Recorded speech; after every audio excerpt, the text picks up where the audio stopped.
매일 성경과 함께하는 오늘의 큐티 시간입니다.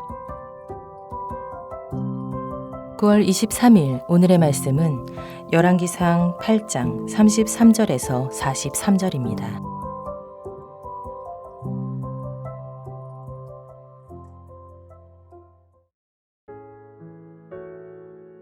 만일 주의 백성 이스라엘이 주께 범죄하여 적국 앞에 패하게 되므로 주께로 돌아와서 주의 이름을 인정하고 이 성전에서 주께 기도하며 간구하거든 주는 하늘에서 들으시고 주의 백성 이스라엘의 죄를 사하시고 그들의 조상들에게 주신 땅으로 돌아오게 하옵소서.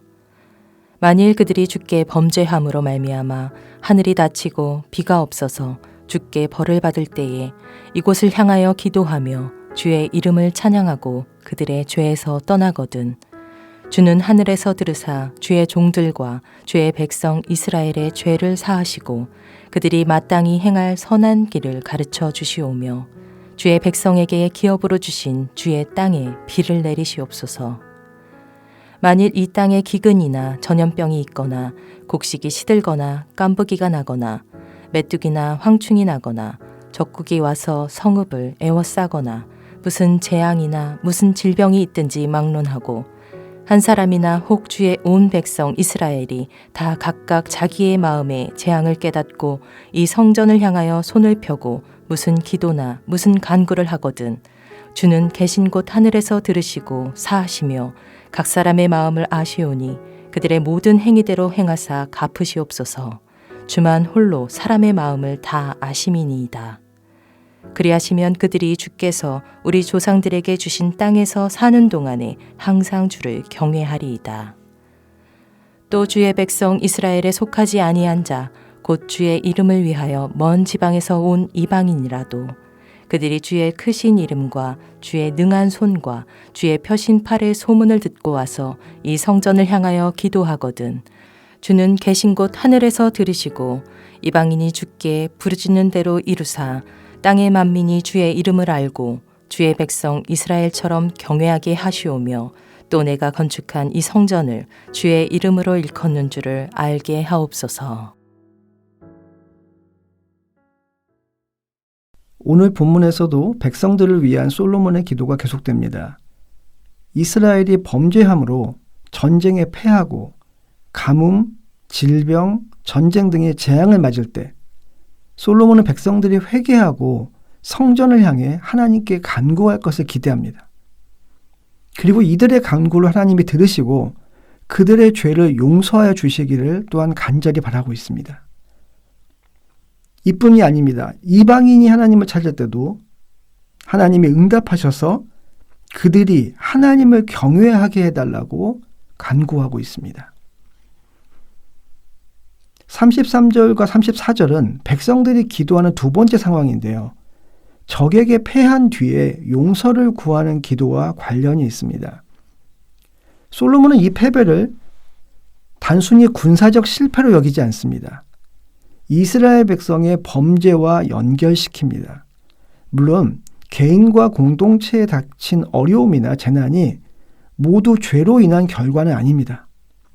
하지만 고난이 찾아올 때 하나님 앞에서 자신을 살피는 것은 하나님과의 관계에서 무척 중요한 태도일 것입니다. 만약 죄로 인한 고난이라면 회복의 길은 세 가지였습니다. 회개하고 하나님께 돌아오는 것, 하나님의 이름을 인정하는 것.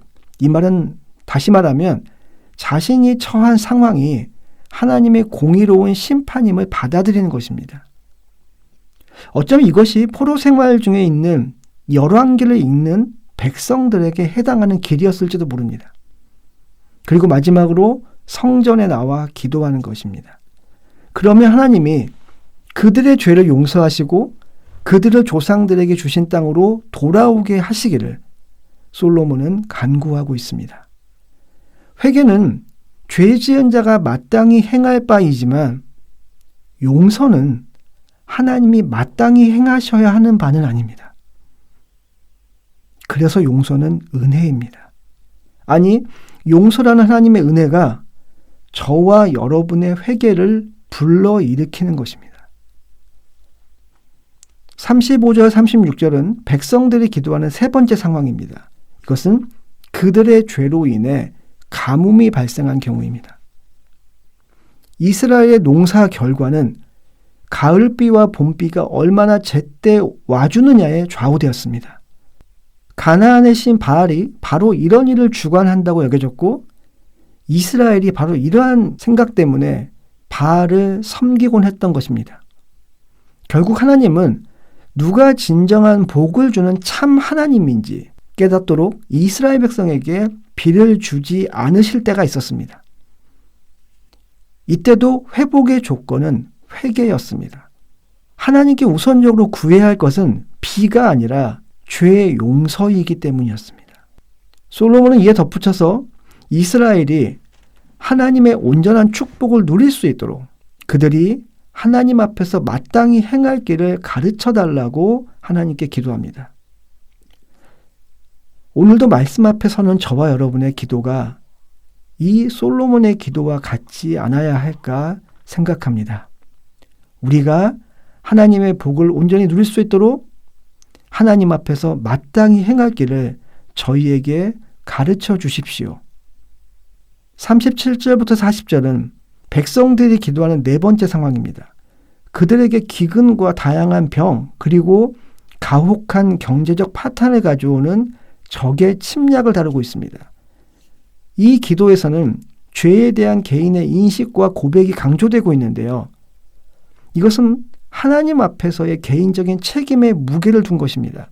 특히 이 기도에서 어떤 회개의 의식, 절차보다 마음을 강조한다는 점에 주목할 필요가 있습니다. 마음의 중심을 보시는 하나님은 회개의 형식이 아니라 진실성에 따라 응답하실 것이기 때문입니다. 백성들이 기도하는 다섯 번째 상황이 41절부터 43절입니다. 이것은 앞서 말씀드린 것처럼 이방인을 위한 기도입니다.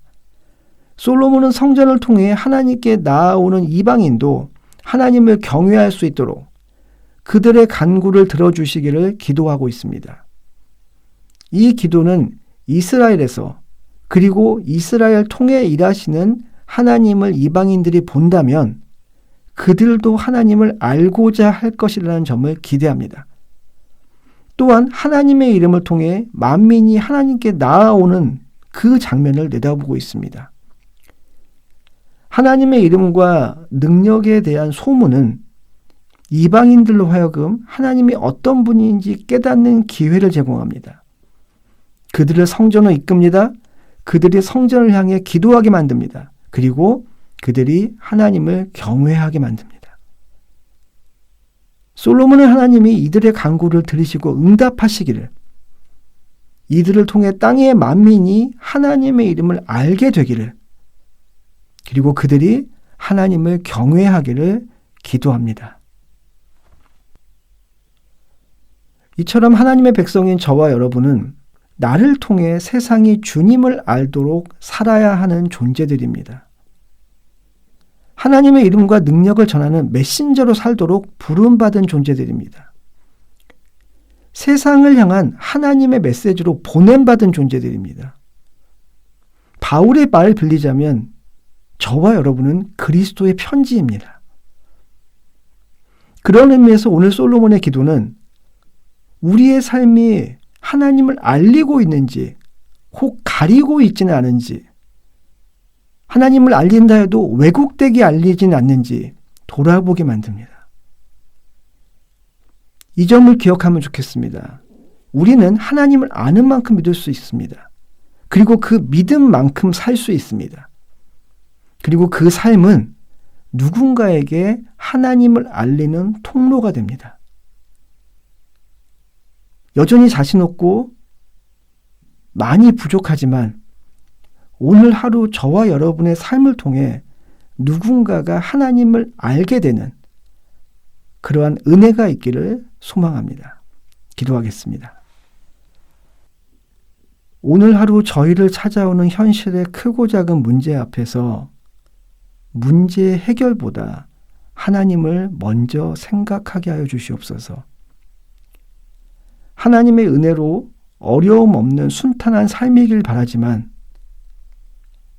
어려움 앞에서도 믿음으로 반응하는 저희가 되게 하여 주옵소서. 저희의 작은 행동이 세상을 향한 하나님의 음성을 담은 소식이 되게 하여 주시옵소서. 예수님의 이름으로 기도하였습니다.